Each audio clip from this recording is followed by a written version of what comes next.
That night as we ate dinner, I recalled that earlier conversation and realized that maybe my summer camp comparison wasn't quite right. But it was close enough for me. Lucy seemed to hang on every word I said. It was almost embarrassing. Fortunately, I had some recent experience with women who seemed to think they loved me or were in love with me. I could handle Amber, and I saw her a lot more than I'd ever see Lucy again, so I knew that I'd be able to handle Lucy too. Once again, late that night as I slept on the couch, I woke up to someone standing over me. Lucy's form shone in the faint light of the fireplace flame. I pretended to be sleeping soundly and waited. So softly I almost missed her speaking. I heard words that shook me to my core. I love you, JW, I really do. I don't know when or how, but I do know love when it hits me. You're my knight in shining armor. I felt her hand on my shoulder. Her lips brushed my cheek. It was hard for me to pretend to be sleeping. Long after she'd left to go back to bed, I could feel the heat on my cheek where her lips had touched my soul. What was I going to do? I argued with myself for hours afterward. While checking on Paul, it was all I could think about. I clung to my belief that Lucy was suffering from summer camp syndrome, and I finally fell asleep wondering, what if it isn't? The morning broke with the storm down to almost nothing. The sky was breaking up, with the sun making it down to earth more and more. We ate breakfast and I began to get my patient ready. I knew that the Coast Guard would be out shortly. About a half hour later, we heard the chopping sounds of the helicopter coming in for a landing. As they sat down, I went outside, hoping that the doctor was on board. He was. He came in with me and started checking Paul over. Another medic followed in with a bag, and soon they were hooking up IVs and getting him ready for transport. We're going to run this one and the young lady into Ketchikan and then come back for the other gal. You did a fine job, JW. I think Paul will be okay. I'll wait with Lucy for now. I'm doing okay anyway. Janice interrupted the doctor. He didn't like it, but he allowed her to stay with us. They left, and as the sounds of the helicopter died away, I looked to see Lucy staring at me with looks that unsettled. What? Lucy looked into my eyes as tears formed in hers. You saved our lives. Just did what anybody would or could have done. You saved our lives. They'll be back pretty soon for you two. You'll be out of the woods soon. It will feel good to you to get back home too. Janice was staring at me with a different look suddenly. It was as if she recognized something in me she hadn't before.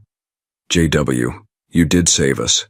I know that Paul wouldn't have made it without your help. You checking on him through the nights, and you set my arm like a pro too, Janice said. The doc was on the other end of the Motorola. Yeah, but you did the work. You saved him and me. A broken arm won't usually be life-threatening. You know what I mean. Okay, fine. You're welcome. You're all welcome. You don't like praise much, do you, JW? Lucy cut in. Lucy had a look again. That look that had unnerved me before. It did double duty today. Just did what any person would have done in the same situation. No big heroic deal. Really. It is to us. Yeah, okay. I said you're welcome too. She let it drop, but I could see something in her eyes that said otherwise. The Coast Guard came back a little bit later and picked up the women. I was relieved as they were both starting to make me very nervous the longer they were around me. As Lucy boarded the helicopter, she hugged me tight, giving me a lingering kiss on my lips. I was shocked. That's for helping us. You saved our lives. I wasn't as nice as I could have been either. You're always going to be my knight in shining armor. If you would, could you apologize to that young lady who took the swim too? I feel bad about that. Well, you take care of yourself, Lucy. Maybe when you come back, if you do, things will go better. I was softening up. When I come up to film, I'll drop by. If you'd like. Sure, any time. The door will always be open for any of you. As the sound of the helicopter died off, I looked around. The place seemed different somehow. In only 5 days, things had changed forever for me. I knew several things. 1, Lucy wasn't that bad a person. I had been wrong about her. 2, I could do some medical stuff that I never thought I'd be doing. 3, and this one hurt the most, I needed a woman. That last one bothered me more than I wanted to admit. Just those days and nights with Lucy and Janice around the place had changed my mind, though. I hated that I felt that way. Wanting a woman and having one were two different things. Hopefully that feeling would go away eventually. I had to put up with the FAA investigators for a while. Never did hear what caused the fire on board the jet. They picked up every piece of the aircraft. The bodies had been removed shortly after the Coast Guard could fly out, and things got normal bit by bit. Months went by, and that feeling I had about needing a woman only got worse instead of going away. I knew that I had issues, I just didn't know how to fix this one. At Christmas, I got a package from town. It was several gifts from Amber to me. The guy who dropped them off didn't know anything about the deal other than she'd asked him to deliver them if he was in the area. That started me thinking about Amber as a woman, too. The gifts were simple things, mostly artistic things she'd made. Now I had thoughts of two women on my mind, taking up what little brain space I had left. The winter seemed to drag on forever. Finally, the snow began to melt, and the days turned warmer. Spring was in the air. The winter had been long and hard, but I had gotten some serious work done. 25 table sets were complete, and I also had some end table sets as well. I decided to deliver them to town myself as I hadn't been able to contact Paul. I hoped that he had made his crabbing trip safe and sound. Jacob was in a mood when I got there. "Hey Jacob, how's things going?" "Been pretty good. The last month has been busy.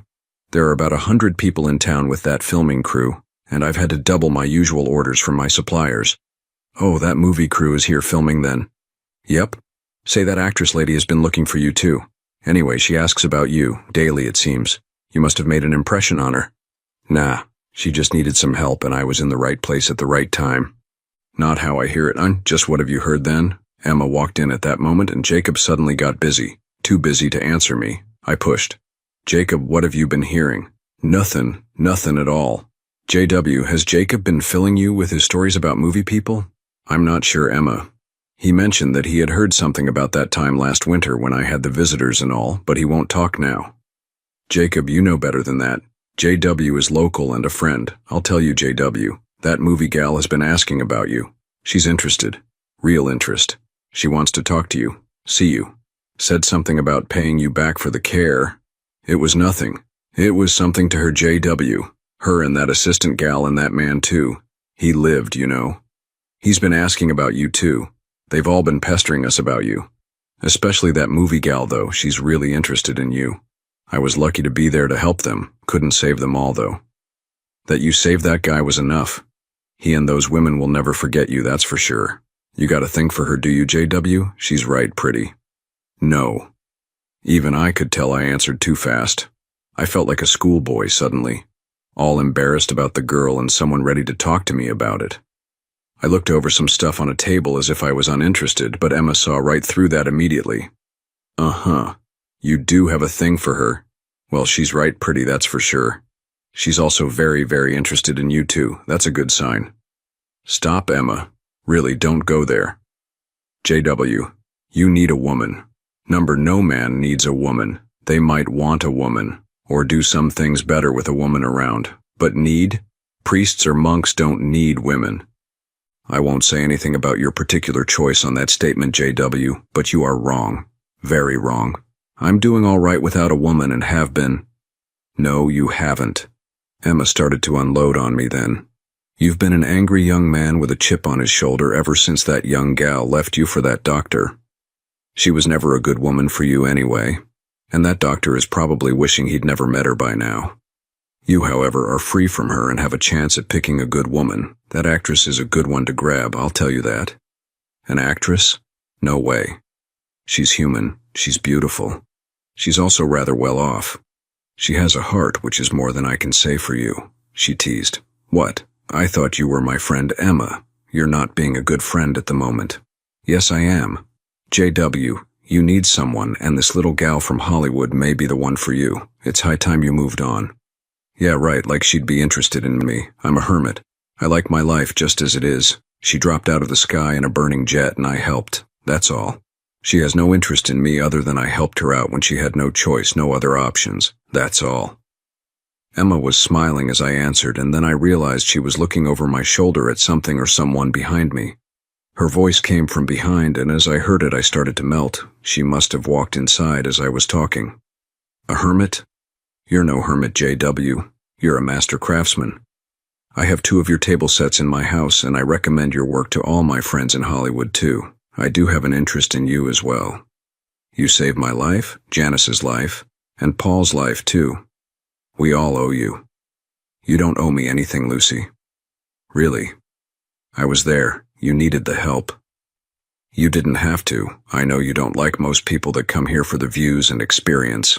I know that you live it every day. I know also that under that crusty image you try to convey to the world there is a man with a heart of gold. Look, you don't know squat. I'm glad you and your friends made it okay and that your life is going on just like you want. I'm happy for you. I have to go. What's the matter, JW? Scared of a girl? She moved to stand in such a way as to block my path. I'm not afraid of any girl. As a matter of fact, I'm not afraid of anything. You're running away and haven't even got what you came to get yet. Decided I didn't need it that bad. Oh, really? You're not running away from me then? Really, JW? She moved closer to me. Her look became softer somehow. I looked into her eyes and knew that was a mistake. She could see into my soul now. I saw her stance soften just a bit as she dipped her head slightly to one side, twirling her hair with her fingers. I stood there like a big dummy. JW, I want to thank you for all you did. That was a rough day, a rough few days. You didn't have to help yet, you did all you could. Thank you. One of her hands reached out to touch my chest. My voice was rough, my need to cover gone. Yeah, it's all right. So, how are things at the cabin in the woods? Same as usual. Lived in. Could we come home and visit you sometime then? I suppose. Not sure what you'd like for food. So when you come, bring along what you'd like to eat and I'll fix it up for you the best I can. I could smell her perfume and it was entrancing to me. Will you be home on Saturday? This Saturday? Yeah, I suppose. I was feeling things I had worked out of my system over the long winter months, or so I thought. Something about her wording was bothering me too. We come home Saturday? Maybe sleep over if that's all right. Yeah, sure. I was way off step. She had caught me off guard, and now I was swimming with sharks as far as I knew. Her repeated mentioning of my place being home threw me. She had fluttering eyes and all that stuff women throw at a man when they want something their way, and I was powerless to resist. Hell, I suppose she could have asked me to go jump off a cliff right then and I'd have done it. Her rapid-fire questions kept me off balance, and trying to answer them made me not think about what I should have been thinking about, mainly keeping away from women. That's wonderful. Janice and I will be there. Paul too, maybe. He's not here right now, but he's due back tomorrow. You can show me us around home when the weather's not so bad and we're more in shape to see it from your eyes. She made me nervous. She sounded like she was all about 'em.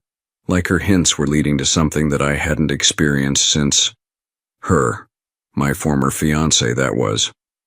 Now I was doubly worried. This wasn't what I'd been expecting if and when I ever saw Lucy again. I had thought that her summer camp fever would be gone and she would have woken up to the real world, at least her real world. It appeared that maybe I might be mistaken, just a bit. She seemed happy to see me, even kind of giddy. Almost like a schoolgirl with a crush. Yet I was acting like the schoolboy, so I guess we were even in that respect. Still, what would a girl like her want with a guy like me? We were worlds apart. Well, when you're ready to come out, tell Jacob or Emma and they'll get someone to run you out on the boat. Of course, you could get a float plane too, as that's quicker. Joe's flight service is right over there by the beach. They'll fly you out in under 20 minutes. I moved to point out the window at Joe's flight service office, which brought me very close to her. Too close. I caught the smell of her as I stepped in nearer. I looked into her eyes and saw something there that scared me, yet made me feel good all at the same time. Suddenly our heads were moving towards each other, and they weren't that far apart to begin with. Her warm breath caressed my cheeks as I leaned down a bit, and just as our lips were about to touch, someone started coughing loudly. A female someone. Hey, you two.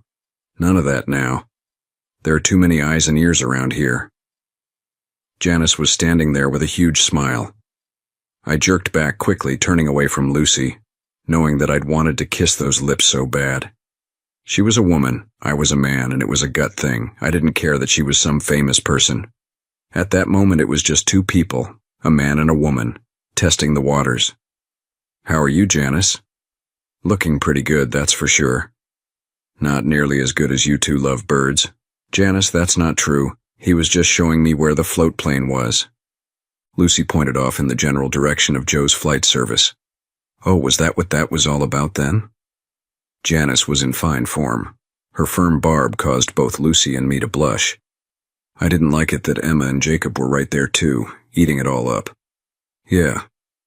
So, if I were to ask JW about a flight service, he'd point off in that direction for me too? Just like he did for you? So close that we could kiss? Of course. Perfectly normal. Lucy answered while looking off at something on the wall. Janice stepped in close to me, causing Lucy to move to one side.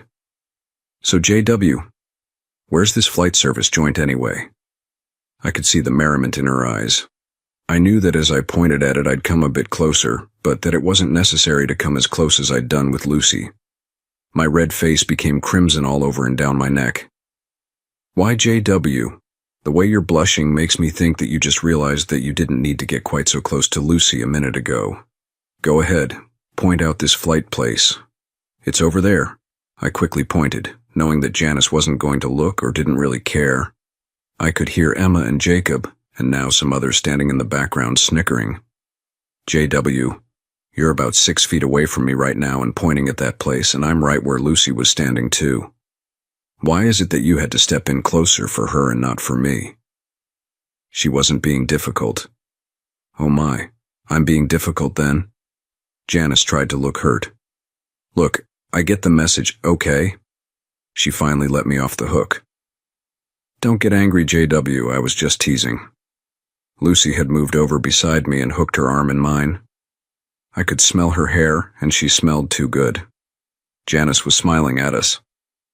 Maybe we should just leave you two lovebirds alone for a bit, get that mushy stuff out of the way. Janice had a glint in her eyes when she said lovebirds. We're not lovebirds. My voice surprised me in how cold it sounded at that moment. I surely wasn't feeling that way inside. Lucy looked up at me and then moved away. Janice quit smiling and started to try to apologize. I'm sorry, JW. Stop. Janice, all I was doing was pointing to the flight place, that's all. Oh, really? Yes, really. Then you weren't going to kiss Lucy then? No. I was just a bit close and…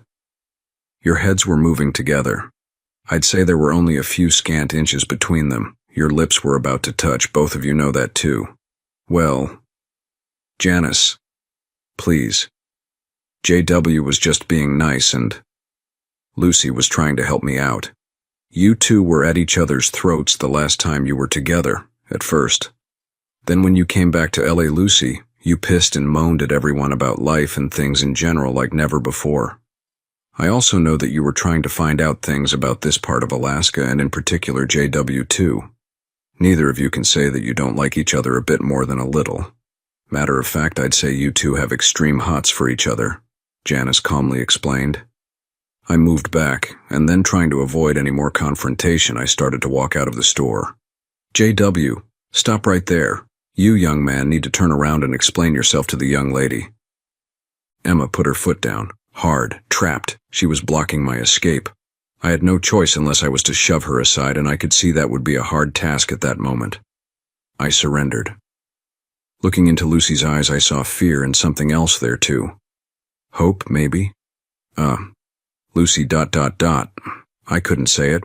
I wanted to say something, but I wanted to say the right thing. I just didn't know the right thing to say in this situation. Lucy started to push things by stepping in close to me. Yes, JW? She actually batted her eyelashes. I was lost.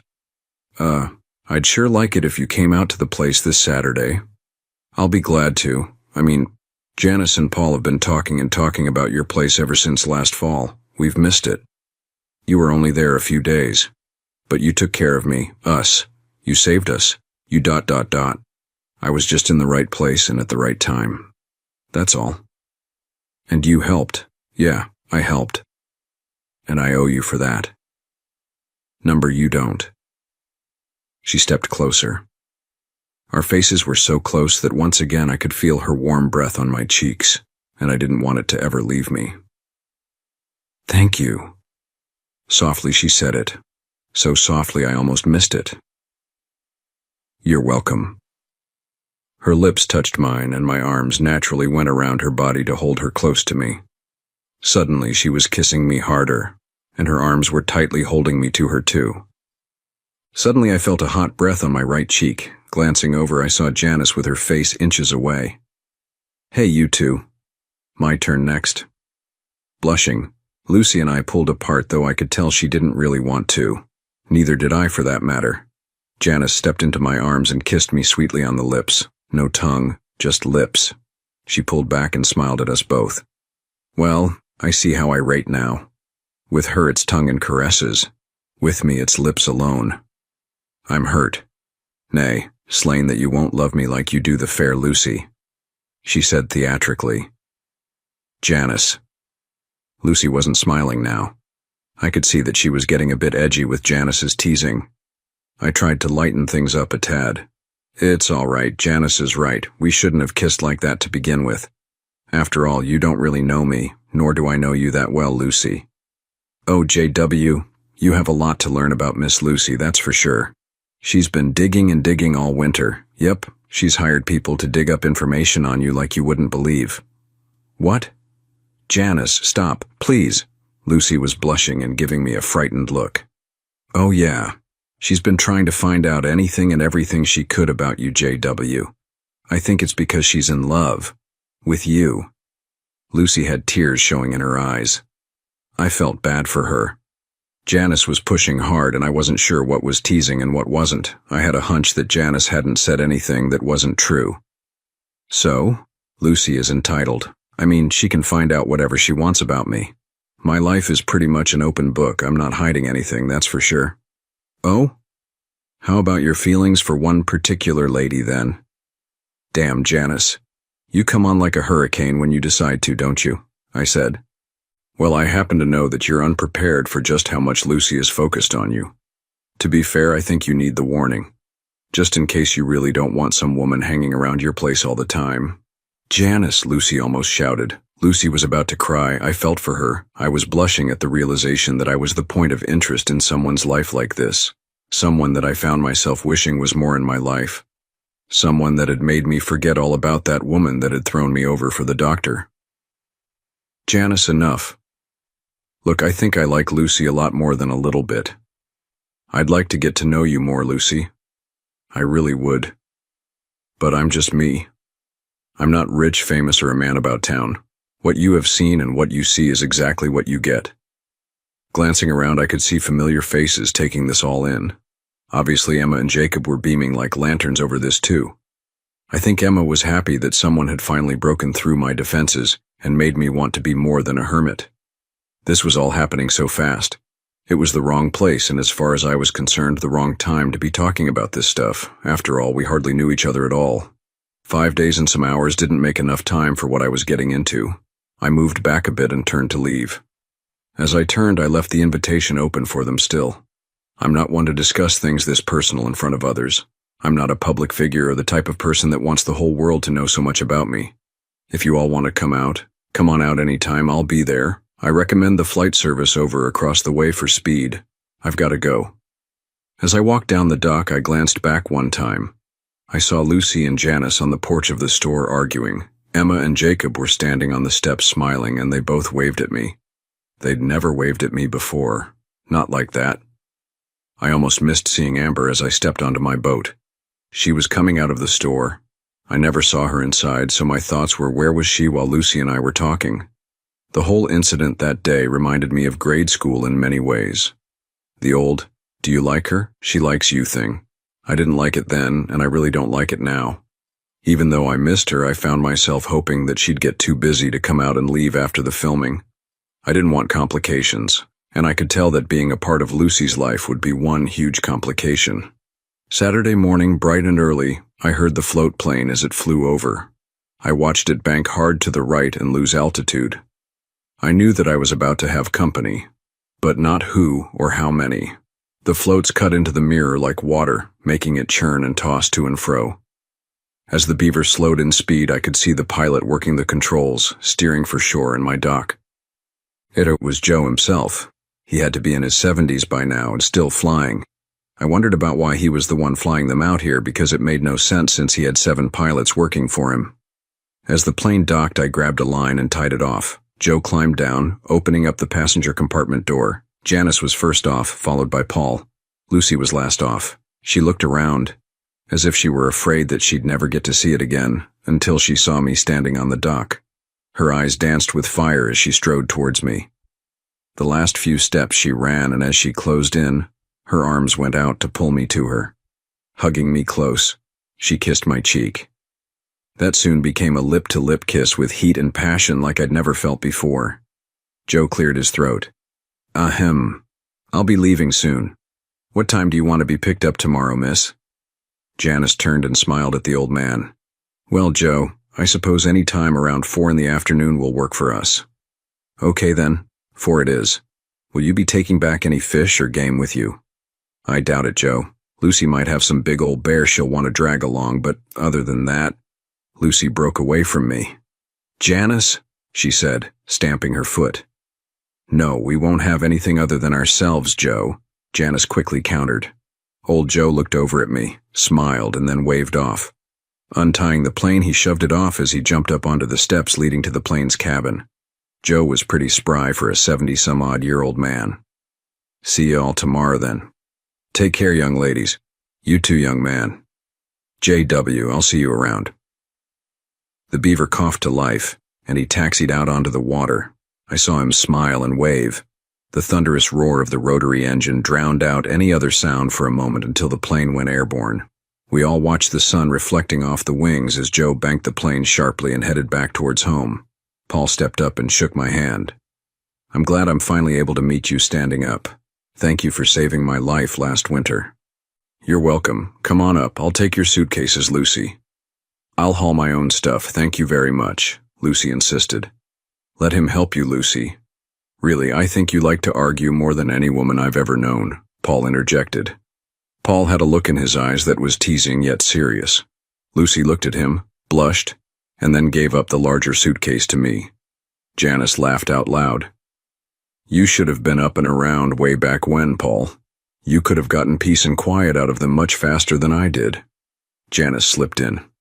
Lucy glared at Janice. Janice, don't make me forget that we've been friends longer than dirt. Oh, Lucy, you know I'm teasing. Lighten up. By the way, can I kiss your boyfriend too? I need to thank him like you just did. He's not my boyfriend. Lucy struggled to maintain her composure. I was just glad to see him, that's all. Good, then you won't mind if I do this then, will you? With that, Janice moved into me, hugging me tightly. Her lips found mine as she locked them tightly to me. Janice kept the kiss up for a longer time than I was prepared for. I finally dropped the suitcase I was holding and hugged her back a little before trying to separate us. As we parted, I saw a look in Lucy's eyes that bordered dark things. I wasn't sure, but it appeared to me that Lucy was jealous, very much so as a matter of fact. I briefly wondered why, but the moment passed and we headed up the path to my cabin.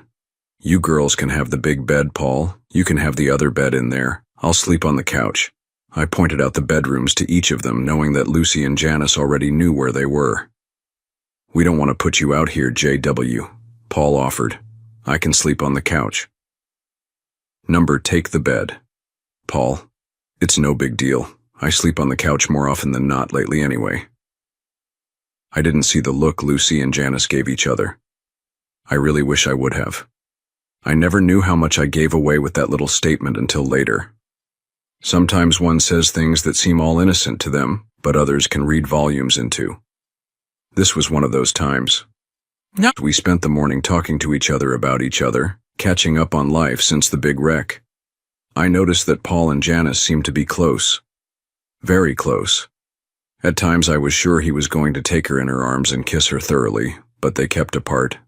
I also noticed that Lucy seemed oblivious to the tension between them. It made me wonder.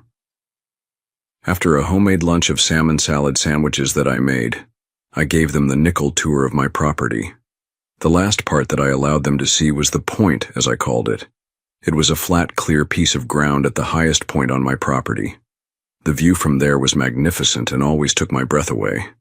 It was about 300 feet directly above where I'd been eating my lunch that cold, wet, stormy day they dropped into my life. Why didn't you build your cabin up here? It's so beautiful and the view is magnificent, Paul expounded. A building up here would ruin everything about this place. It deserves to be kept as is. I may one day put in a bench or something over there by that Sitka spruce. But there really shouldn't be anything else up here, I reverently replied. It's the best meditation place in the southeast, in my opinion. Meditation? You know about meditation, JW? Lucy looked shocked. Well, duh. I meditate as often as I can. The weather can be a bit reluctant to give up at times, but everything about this spot calms me. I smiled as I answered her. I wanted to show her she hadn't offended me. I could see by the look on her face, she never dreamed I'd do something like meditate. You continually surprise me, JW, Lucy replied. Oh look, I got bars on my cell phone. This must be a hot spot. Cool. I'll be able to come up here and call out or receive messages. That isn't an all-the-time thing, Lucy. It comes and goes. I doubt you'd be able to get out, let alone get messages in. Lucy seemed disappointed. I was too. I mean, this view was the best I had to offer, showing them my property, and all she was concerned about was cell phone reception. As we turned to head down to the cabin, I looked out over to the bay and noted a small skiff cutting in towards my dock. There was one lone person aboard it, and they seemed to be intent on the landing. It was rare that I'd have visitors, especially unannounced. I was curious as to who was coming to see me, or were they here because of Lucy and company? I guessed I'd soon find out. Lucy took my arm as we started back down the trail. You know, we could put in a cell tower up here and get reception all the time, I'd bet. Lucy sounded a bit excited. Why in the hell would I want a cell phone tower on my property? It would mess up the views and bring a kind of technology that I don't want here. I was short with her, but the idea of a tower up there irritated me to no end. Lucy looked like a deer in the headlights, and it took until we were nearly at the cabin before I realized she'd said we could put in a cell phone tower. It caused me to begin thinking seriously about Lucy and me and any kind of relationship we'd have. I think she was planning on taking over my little place and me too. The person on the skiff was walking up the trail to my cabin as we stepped up on the front porch. It was Amber, and she was carrying 2 large salmon. Hey JW, I thought you'd like some fresh-caught salmon. I caught these about an hour ago. Oh, you have company. I'm sorry. Amber, thank you. If you want, we could have a salmon bake this afternoon. Can you stay and share with us? I was curious. This was a first for Amber. She'd never shown up like this, alone, before. I was also certain she'd known I wasn't alone today, too. After all, she'd been in the store that day that Lucy and I met up again. That sounds good. I don't want to interfere, though. You won't be interfering? Amber, is it? I'm Lucy. This is Janice and Paul. We're just visiting here for a couple days. JW invited us out. Lucy broke into the conversation between Amber and me while taking my arm in hers. Amber was cool and collected, though I thought I saw a spark of something in her eyes as Lucy took my arm in hers. I began to rethink my invitation now. It was too late, and Amber was already walking up the stairs into my cabin. Lucy's grip on my arm had tightened as Amber strode past us. Janice was almost laughing while holding Paul's hand, and Paul had a smile on his face as he looked at me. I was going back to my thinking and wanting to be alone again. Life was getting complicated. I entered my cabin and Amber was over by my sink. Hey JW, do you have a fillet knife? I'll fillet these bad boys and get them ready for you to bake. She smiled at me as she flopped the salmon up on the countertop. I handed her the knife and stood back. Lucy, Janice, and Paul all stood around Amber as she started to fillet the salmon. I knew that Amber had worked at the canneries on the fish line during her high school summers. She was very quick, efficient, and deadly with that knife. She filleted both salmon in a matter of a couple of minutes. Literally, 1 minute per salmon. I was always amazed at her skill. She'd leave the guts and skin all in one connected piece, removing just the filleted meat. I noticed that Lucy had a tech grimace on her face. As a matter of fact, so did Paul and Janice too. I was looking at Amber when I realized that everyone was now looking at me. There was a moment, I think it's called a pregnant pause, before I get the conversation going again. Amber worked at the canneries in high school. She's had a lot of practice filleting salmon. I was hoping the conversation would pick up now. Lucy was staring at Amber, then at me. A look on her face I couldn't quite make out. Janice was looking at me and then Lucy. Her look was nearly the same as Lucy's. Paul was smiling while trying to not laugh out loud. Amber was looking at me in a very intimate and personal way. The conversation was still dead. I was getting very uncomfortable. Nobody was even trying to talk. So, how about I get the barbecue going? Paul, could you give me a hand, please? Paul turned to look at me before nodding his head affirmatively. We walked out onto my back deck where the built-in barbecue was. The three women stayed inside, talking, I supposed. You have your hands full. Paul was pointing out the obvious to me. Yeah, I'm not sure what I should do either, I replied. Well, it seems to me you have three choices, JW. You can accept that Lucy is very interested in you and pursue her. You can accept that sweet young Amber is very interested in you too, and you could pursue her. Though I think you've got her hooked on hook, line, and sinker already, or ... Or what, smart guy? Well, you could run and jump on your boat and get out of Dodge, so to speak. He nailed it in 3. All 3 possibilities had crossed my mind in the past few minutes. What would you do? I was curious. Well, if I weren't already hooked on Janice, I'd probably be going after Lucy. Only because I know her and what her life is in LA, and we know the same groups of people. Were I you with your background, I'd probably jump for Amber. She's level-headed, at least from what I've seen of her. And she's used to living like you do, you know. Wouldn't change you too much, maybe. Sometimes one needs to stay with the normal for them, I suppose. Of course, you'd probably do well with Lucy, too. She's changed since last summer. A lot. You are a large part of the change in her, too. She's been acting far differently than ever before. That alone means quite a bit. In other words, you're your own partner. He smiled at me as I struck the match to the charcoal in the grill. Thanks a lot. You're right, though. It's all up to me in the end. No matter what. That boat is looking tempting right now, though. Paul laughed out loud. He was a pretty cool guy, I thought. He knew me pretty well to know that I'd need to work things out on my own. Yet he spoke of alternatives, too. He didn't seem to be wishy-washy either. Not quite what I expected from a Hollywood type. I had an idea now, though. The day had opened my eyes somewhat to where I was, where I wanted to be, and who I really needed in my life. My biggest worry was how the other person would take what I had to say. No matter what I did, it appeared that I'd be hurting someone. For a moment, I seriously thought about the third choice Paul had mentioned. Could I make it to the boat without being caught? Dinner became a very interesting jousting match. It all started when Lucy asked Amber if she was going to go to college. So, Amber, do you plan on going to college this fall? Amber glanced up at Lucy before answering. Probably not. My dad is a guide and I'll probably break into that. Follow the family business, all you know. Amber smiled as she finished up. I'd imagine that you could take some business classes that would help your father in his business, though. Lucy seemed intent on finding out something specific from Amber. The University of Alaska offers business courses online. I've been taking them already. Besides, my man lives nearby, so I want to be able to see him as much as I can. Amber glanced at me as she responded to Lucy. Paul and Janice looked at me and both were smiling. I could see in their eyes that they wanted to burst out laughing. It was obvious that Lucy and Amber were being civil to each other only. They both seemed to have a common agenda, and that seemed to be me. Well, it would be good for you to get out and see the world, honey. You know, you could find out that there are other things that would be better for you in the long run. Lucy seemed to be gathering some kind of point together. I've seen the world, honey, and I know what and who I want in mine. Amber's eyes were fixed upon Lucy now, and the look wasn't pleasant.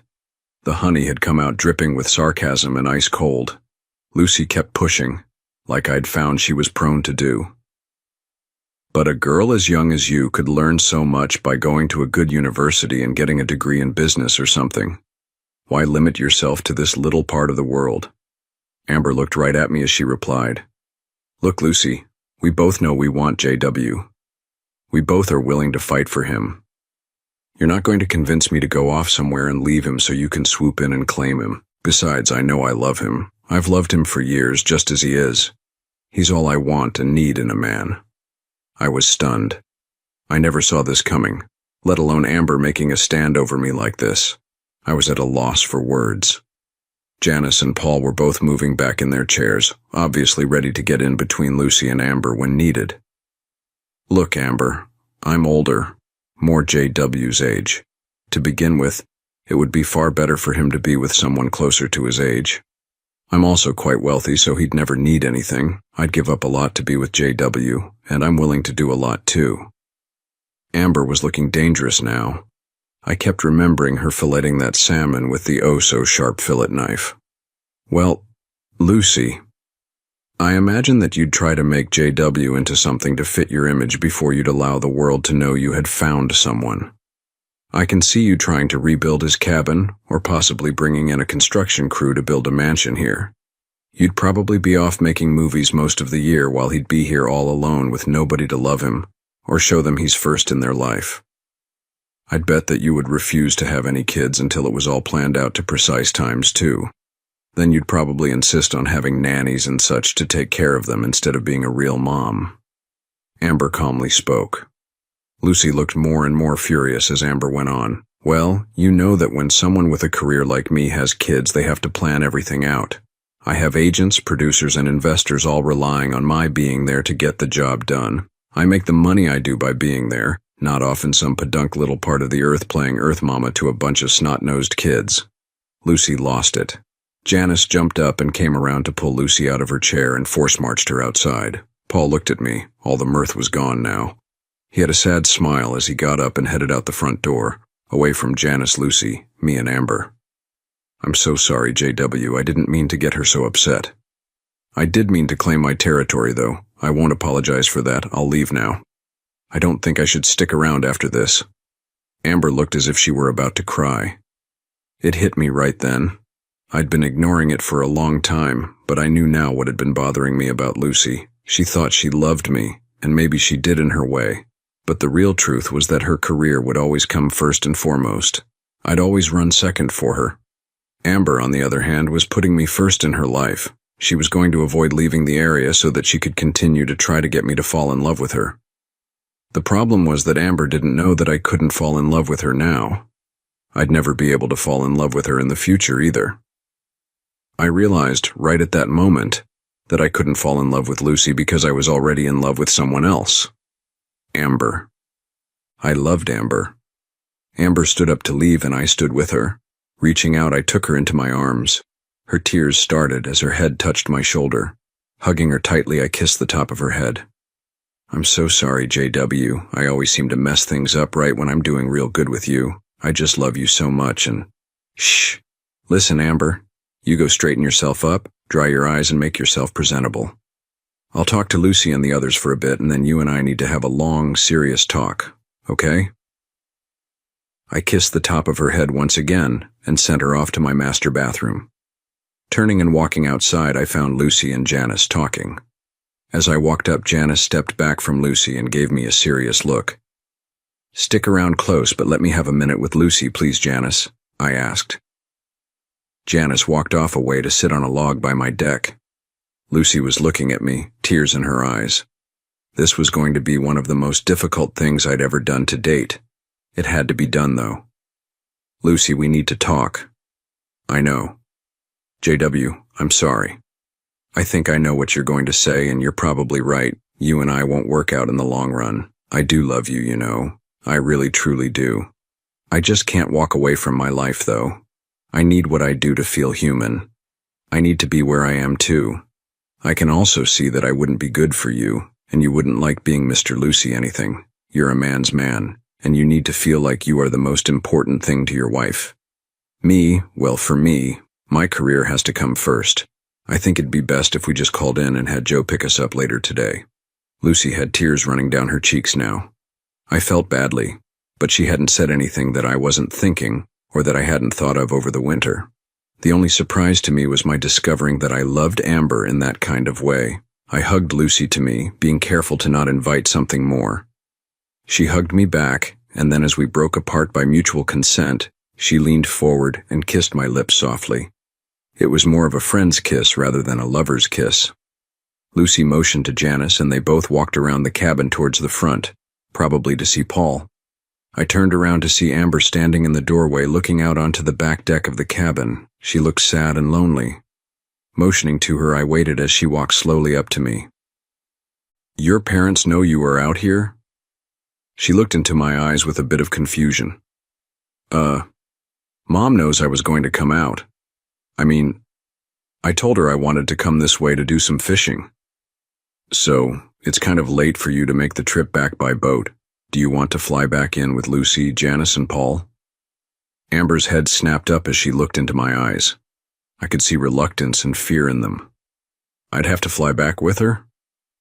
It wouldn't be that big of a chore, Amber. You have no idea, JW. I love you, I really do. I know that Lucy has a lot more to offer you than I do. Amber, stop. Do you know why Lucy is leaving today instead of tomorrow like she planned? No. Because we both came to a realization about life and us. Her eyes fell to the ground as I imagine her heart was too. Amber, she knows now, as do I, that she and I wouldn't ever have worked out. She also knows now that I love someone else. Someone else? Do you love someone else? Who? Who do you love, JW? I thought it was between me and that woman only. Who is it? Is it that Janice woman? I almost laughed as her eyes grew fire in them so quickly. Nope, not Lucy, not Janice, and certainly not Paul. Nope, the woman I love is standing right here in front of me. What? Amber looked confused. Amber, what I'm trying to say is that I realized today, this afternoon in fact, that I love you, I really do. So if you want to fly back to town with them, you can, or you could stay here with me. Amber jumped up and hugged me tight, her legs wrapped around my body, locking onto me firmly. Her lips were all over my face as she kissed me again and again. Pulling back, she looked into my eyes with her tear-filled ones. I love you, JW, no matter what. I love you, Amber, no matter what. She wasn't letting go of me, so I supposed I'd better get used to carrying around an extra 100 pounds, give or take. It felt good, though. It really did. We saw Lucy, Janice, and Paul off. There were no real hard feelings between any of us, but there was the sad realization of something that wasn't going to happen. As soon as the Beaver lifted off in flight, I turned to Amber. So, do you think you'll want to call your mom and dad and let them know you won't be home tonight? And where you'll be? I was curious if she'd tell them exactly where she was. This was a big step for her as an adult and for them as parents. It was also a huge step for me. If Amber chose to stay the night with me, I wasn't so sure that we'd be in separate beds. I also knew that I was going to open up my home and heart to this young woman. Totally. I wondered what her mom and dad would say or think. Amber rang and told them where she was staying. Her mom's response when she found out that her only daughter was going to be spending the night with an older man, "You might wonder," she said, and I quote, "Well, it's about damn time."